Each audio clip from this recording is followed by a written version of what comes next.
Hello there guys, and welcome back to the channel. So Mile Concert Champions just uploaded a new Inside the Contest video where, a lot of the things that were discussed we kind of already knew quite a lot about. Like the next variant coming in November is going to be Diabolixide. Middle of October we are getting 7.3, and I suppose that's 100% confirmed right now. They talked about null and anti-venom, I think, a bit. Then they talked about the new 1 versus 1 competitive game mode, which is kind of like the first time we're actually getting more details about it. And, well, let's take a look at some of the images from the video that we can see here, how there will be divisions and there will be seasons. So it's gonna be kind of like a mini Alliance Wars, I suppose, where you will not be able to infinitely play ranked matches, where it's gonna be some seasons, some structure, but there will also be friendly matches. Now, as far as I'm concerned about this new game mode, the devil's in the details, and the details will determine whether it's a flop or not. Because a couple things wrong with it can completely sink it. Like, if the rewards are as blasé as Incursion's rewards are, then a lot of people just won't bother. And if, the requirements are too complex, then a lot of people won't understand it and won't try as hard as they will. So it's very important to make it fast, streamlined, rewarding enough, and at the same time fun and competitive, obviously. And yeah, so let's carry on here. So we're gonna have divisions, ranks, then we're gonna have draft battle ratings. There's gonna be a new rating system: wins, win streak, match potential, win loss. That's kind of like in Alliance War what we have right now. You know that everything on this screen right now is work in progress, so obviously it's still subject to change by the time it makes our way here. The way it is going to work is that we're going to start with ability to ban 3 champions from opponent's deck, and we will be building our decks kind of like preparing for the season, where we select X amount of champions, our top champions, basically the best attackers and the best defenders as well, and then opponent's going to be able to ban several of these champions, all 3 of these champions, and likewise you will be able to ban several of the opponent's champions. So once the champions have been banned, then you're going to be moving to selecting your champions.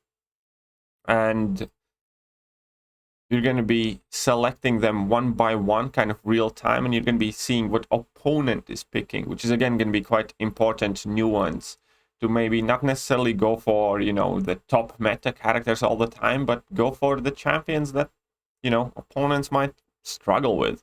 If opponent does not have like a good power control answer, then bringing in Hyperion and Dragonman and, I don't know, Mordo for defense might be like a very great strategy. So those champions might end up being like in your deck for that purpose and being placed on defense. You're going to effectively pick, I believe, 6 champions or 7, and you're going to have to use 6 out of those 7 champions.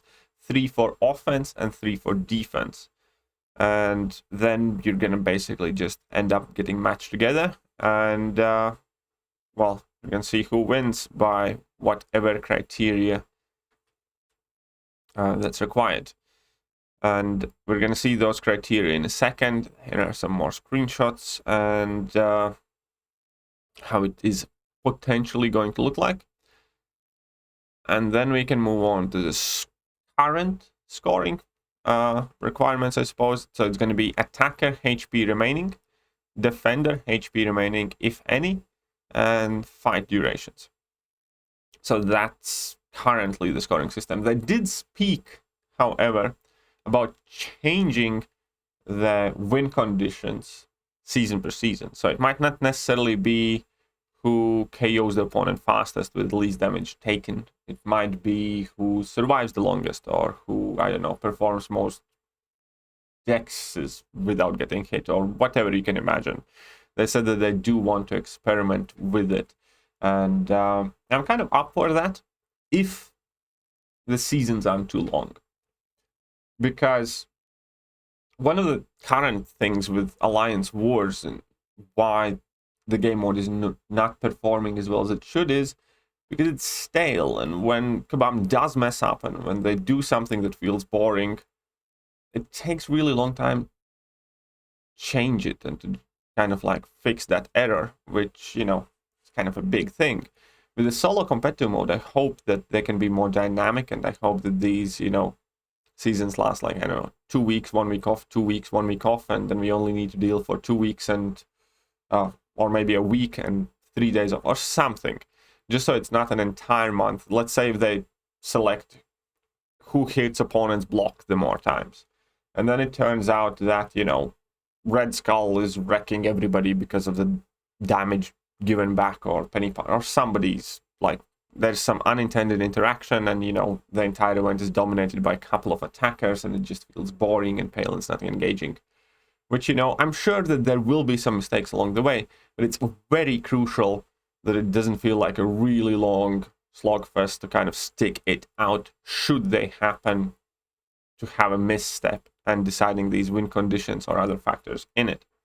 Therefore, one of the most important things that I wish for this game mode is that it is active, that it's dynamic, and that, you know, you don't have to live with Kabam's errors for extended periods of time like you do in Alliance War. Quite often, like, you know, there are no significant changes in Alliance War for half a year, sometimes 6, 7 months, 7, 8 months, whatever. It's horrible, and that's the last thing you'd want here. That being said, I think that's it as far as the images are concerned. As I said in the beginning of the video, I do personally believe that the devil is going to be in the details. Number one, how long it takes. Because incursions take forever for very little reward. And the fact that you need to kind of like be working together with another player means that, you know, it's not the easiest thing to always get done. Then the second thing is incursions rewards. I don't care what anybody says, at least to me personally and to most people that I speak to, are mediocre at best. Yes, they give decent amount of gold, but that's about it. You know, you could spend the same time in arena and earn gold and units and shards and, you know, ISO and rest of the stuff and battle chips and stuff. And, you know, incursions are just not worth it. Question is whether this thing is going to be worth it. Hopefully it is. And then obviously how fun and engaging it is, stuff like that. So it needs to be smooth, it needs to be fast, it needs to be worth doing, and it needs to be dynamic. It needs to be smooth. And those are my kind of biggest worries. But so far, you know, everything that I have seen, you know, I'm kind of up for it. Quite excited, to be honest.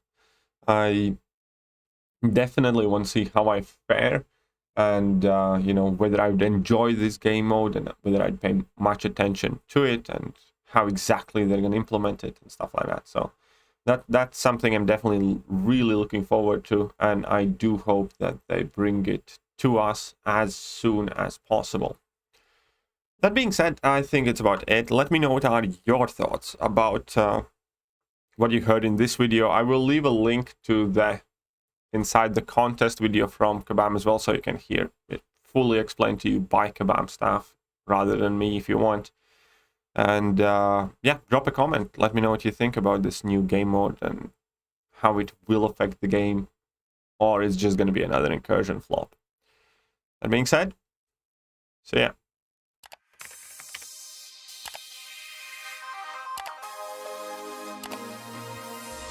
Hello there guys, and welcome back to the channel. So we have all the information